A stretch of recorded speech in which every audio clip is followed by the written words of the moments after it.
గురుగారు ఇది రాను రాను రాజకీయ రంగు పులుముకుందా, లేదంటే రాజకీయం కోసమే సృష్టించబడిందా? అంటే అంటే ఈ లడ్డు అనే వివాదాన్ని జగన్మోహన్ రెడ్డిని టార్గెట్ చేయడం కోసం ఇంత పెద్ద ఎత్తున దీన్ని తీసుకొస్తున్నారా?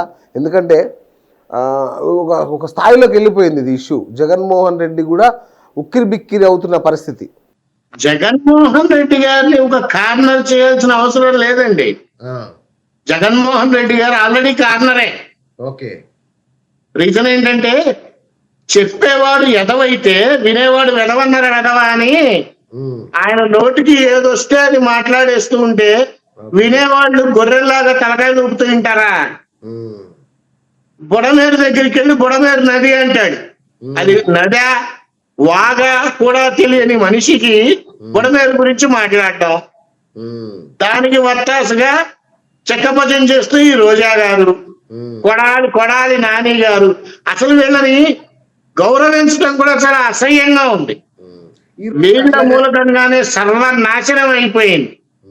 జగన్మోహన్ రెడ్డి గారికి పార్టీని నడపడం చేత కాదండి, బిజినెస్ చేయమంటే చేస్తాడు కానీ పార్టీని నడపడం చేత కాదు ఆయనకి. జీరో నాలెడ్జ్ ఆయనకి, అసలు నాలెడ్జే లేదు.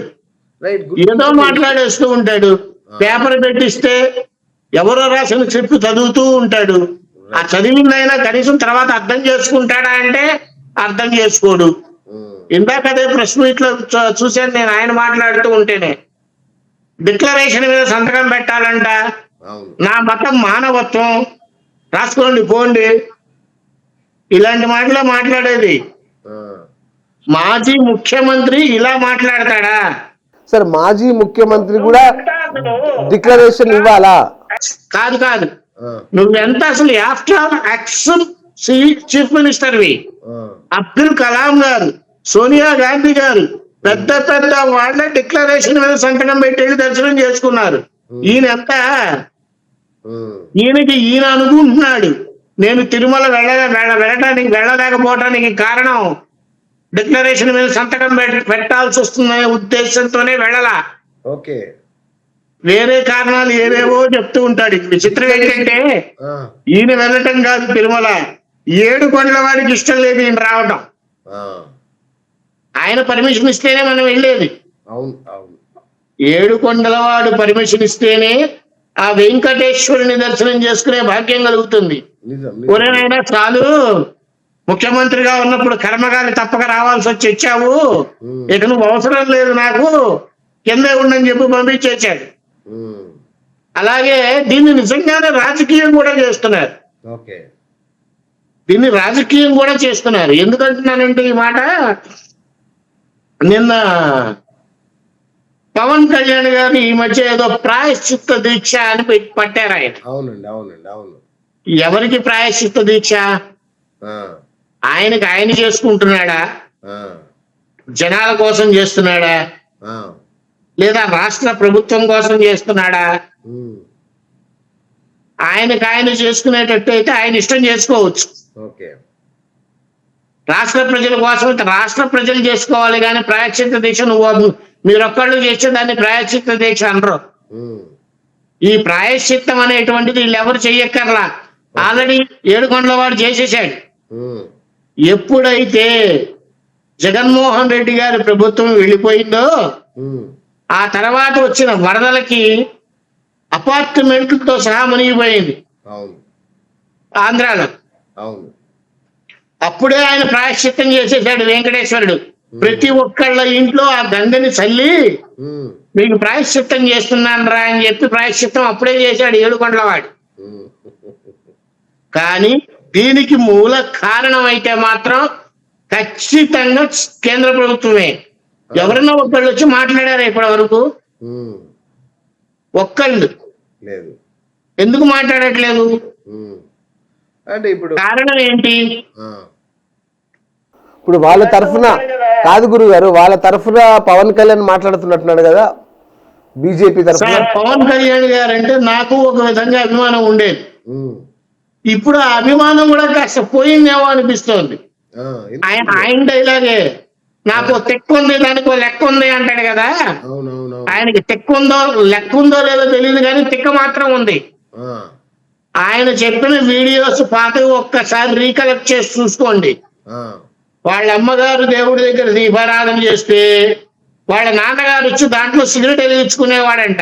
ఆ, ఆయన చెప్పారు. అవును చెప్పారు. అవును. ఈయన సనాతన ధర్మాన్ని కాపాడతారు. ఉమ్, ఆయన అద్భుతమైన వారాహి దీక్ష దగ్గర నుంచి ఆయన చేయని దీక్ష లేదు కదా గురుగారు. ఆధ్యాత్మికంగా మీ అందరికంటే ఎక్కువ ఆయన చేస్తున్నట్టు కనిపిస్తుంది నాకు. మీడియా ముఖంగా, ఏదో మీడియా కోసమే కదా.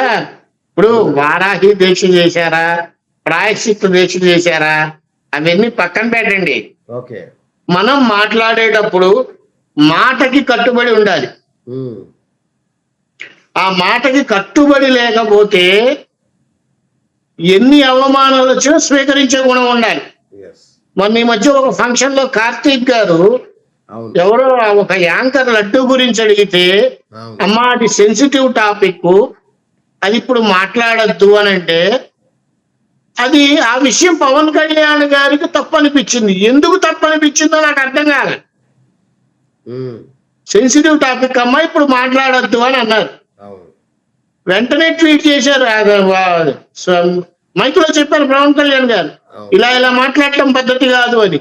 కార్తీక్ గారు ఆయన సంస్కారంతో వెంటనే సారీ చెప్పారు. అసలు ఆయన సారీ చెప్పాల్సిన అవసరమే లేదు. అవునా? ఓకే. ఉమ్, అంతే కదా. ఇప్పుడు లడ్డు, ఇప్పుడు మీరు నన్ను అడిగారు లడ్డు గురించి, నాకు తెలిసింది చెప్తా, అవును. తెలియలేదనుకోండి ఏం మాట్లాడతాను, సెన్సిటివ్ టాపిక్ అండి, అవును. తర్వాత దాని గురించి మాట్లాడదామని ఏదో తప్పించుకోవడానికి చూస్తాను. అంతే అది కదా. తప్పెలా అవుతుంది? అవును. అవదు కదా. అవ్వదు కదా. అలాగే ఈ కొడాలి నాని గారు, ఆ, ఈయన స్టేట్మెంట్, ఆ, నేను సంవత్సరానికి 10 సార్లు వెళ్ళి గుండు కొట్టించుకుంటాను. ఆ, లోకేష్ గారు ఎప్పుడన్నా కొట్టించుకున్నారా? చంద్రబాబు నాయుడు గారు ఎప్పుడన్నా కొట్టించుకున్నారా? ఆ, వాళ్ళు కొట్టించుకున్నారా లేదా అనేది నీకెందుకు? ఉమ్, నువ్వెందుకు వెళ్ళి కొట్టిస్తున్నావు?